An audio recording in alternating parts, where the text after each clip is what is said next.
Assalamualaikum warahmatullahi wabarakatuh. Halo teman-teman, gimana kabarnya teman-teman semua? Semoga sehat terus, semoga dipanjangkan umurnya, semoga rezekinya juga lancar, gitu kan. Semoga ya teman-teman yang rentalnya udah buka, semoga bisa survive dengan kondisi pandemi kayak gini.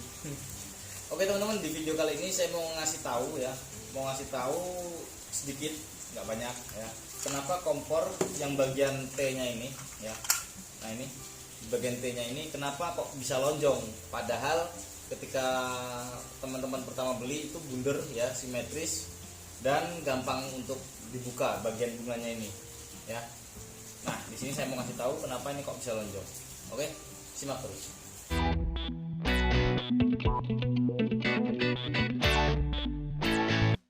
Oke teman-teman, di hadapan kalian sudah ada 3 buah kompor ya. Ini yang 2 kompor lawas, usia udah hampir 3 tahunan, dan ini kompor baru ya. Ini lihat masih bening ya. Nah yang pengen saya tunjukkan sama kalian adalah kenapa ujung dari T yang mengalirkan gas itu ya teman-teman, itu kenapa bisa jadi oval seperti yang ada di kompor ini teman-teman. Saya buka dulu biar kalian tahu ya kenapa kompor ini kok bisa jadi oval ya.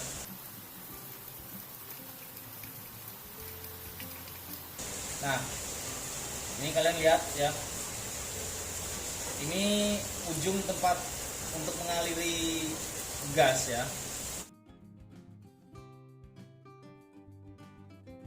Ini kenapa jadi oval? Karena ada beberapa hal ya. Karena memuainya besi yang disebabkan oleh panas. Kalau teman-teman pernah dengar kenapa rel kereta api itu dibuat agak longgar ya, karena rel kereta api itu terbuat dari besi dan dia kalau terkena panas akan memuai. Kurang lebih teorinya seperti itu teman-teman. Yang teman-teman lulusan IPA mungkin lebih paham ya. Itulah alasan kenapa ujung dari kompor yang mengaliri gas ini ya, tempat T-nya ini menjadi oval. Nah, saran saya ketika teman-teman beli kompor baru ya, kompor baru yang seperti ini, itu langsung aja dikendorkan bagian ininya ya, bagian tempat bunganya ini ya, agak dikendorkan. Nggak usah kendor-kendor banget, cuman ya kira-kira cukup lah untuk apa ya namanya, untuk memuainya T-nya itu, biar ketika dia memuai itu nggak jadi lonjong kayak gitu teman-teman. Karena ketika memuai itu kan mendesak apa saja yang ada di sekitarnya kayak gitu. Nah ketika desakan-desakan besi itu semakin sempit, maka dia akan melonjong kayak gitu. Mereka akan mendesak apapun yang ada di sekitarnya, termasuk ini ya, bunga ini, sehingga ujung T itu menjadi lonjong kayak gitu. Nah kalau teman-teman habis beli yang baru ya, habis beli kompor baru, ini langsung aja dikendorin ya. Tapi nggak apa juga, nggak ada salahnya kalau misalkan ini saya buka sekalian ya, biar teman-teman tahu itu aslinya bukan lonjong tapi bundar, asli masih bundar dan masih simetris ya. Nah ini teman-teman bisa lihat ya,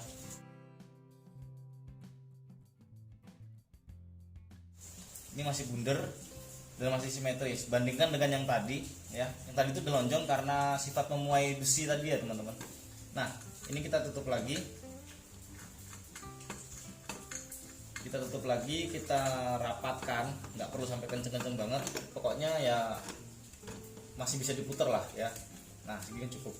Oke, lalu fungsinya kompor ini apa ya? Nah fungsi kompor ini adalah saya ingin menunjukkan bahwa ketika ujung T-nya itu sudah lonjong banget ya, ketika udah lonjong banget, ini tuh akan jadi ngunci kayak gitu teman-teman. Jadi ini nggak bisa dibuka, yang kompor ini udah nggak bisa dibuka nih, udah keras banget ya.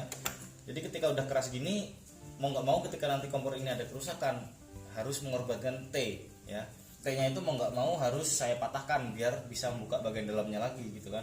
Nah ini udah nggak bisa dibuka ya, udah nggak bisa dibuka, udah kekunci, udah kelok kayak gini. Ya udah, ketika nanti diperbaiki, mau nggak mau T-nya harus saya korbankan sebagai tumbal.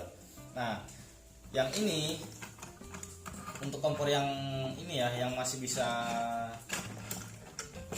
terbuka ya, yang masih bisa terbuka ini ya, saya selamatkan lah dengan cara apa namanya, dengan cara ketika saya masang bunga kompor ini ya, ini nggak terlalu kenceng, banget ya, cukuplah untuk keluar gas gitu kan. Yang penting kompor bisa dimaksimalkan, bisa dimanfaatkan dengan baik, karena ini juga udah terlanjur lonjong kayak gitu teman-teman. Ketika awal pembelian saya lupa untuk mengendurkan bagian T-nya itu. Nah ini udah terlanjur jadi agak susah untuk bukanya kayak gitu.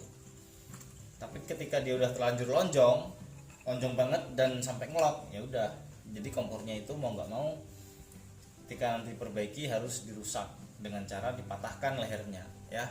Nah kayak gitu teman-teman, itu alasan kenapa ketika kalian buka kompor-kompor lama itu kompornya yang bagian T-nya tadi ya, bagian T-nya itu jadi lonjong ya, jadi lonjong. Kemudian ketika kalian ingin reparasi, ingin memperbaiki T-nya, itu nggak cuma T-nya sih yang ingin perbaiki, mungkin dalam-dalamnya juga kalian ketika pengen ngambil spuyurnya untuk dibersihkan kayak gitu.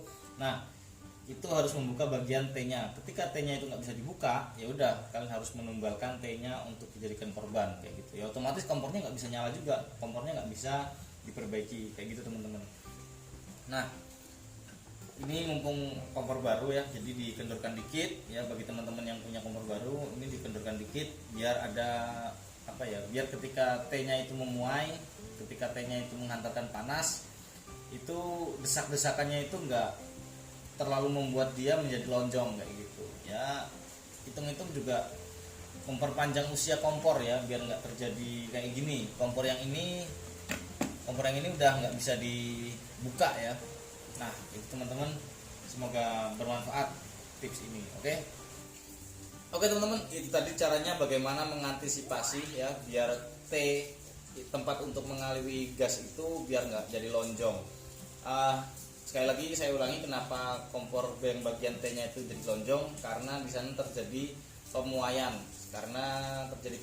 yang disebabkan oleh panas. Karena itu tempat mengaliri gas ya, gas keluar kemudian apinya ada gitu kan, sehingga bagian T yang lonjong itu ketika dia harus memuai itu nggak ada tempat apabila bunganya itu kalian kencengkan kayak gitu. Kemudian ya udah terjadi lonjong. Ketika kalian pengen reparasi itu agak seret mukanya gitu kan. Kemudian ketika udah lonjong banget gitu kan, terjadi kelonjongan bunderan kayak gitu. Nah itu nggak bisa dibuka, itu pada klimaksnya akan terjadi seperti itu kayak gitu. Lalu ketika udah nggak bisa dibuka, kalian mau reparasi juga kesulitan kayak gitu kan. Nah jadi untuk mengantisipasi hal itu, bunganya ini ya, bunga bagian ini harus dikendorkan dari leher T-nya itu, biar ketika terjadi pemuaian itu nggak mengakibatkan kelonjongan kayak gitu teman-teman. Oke teman-teman, gitu aja, semoga video ini bermanfaat. Kalau kalian suka dengan apa yang ada di channel saya, kalian bisa subscribe channel ini, di like, di share sama teman-teman kalian. Oke, saya Alfi Elmaliki pamit. Assalamualaikum warahmatullahi wabarakatuh.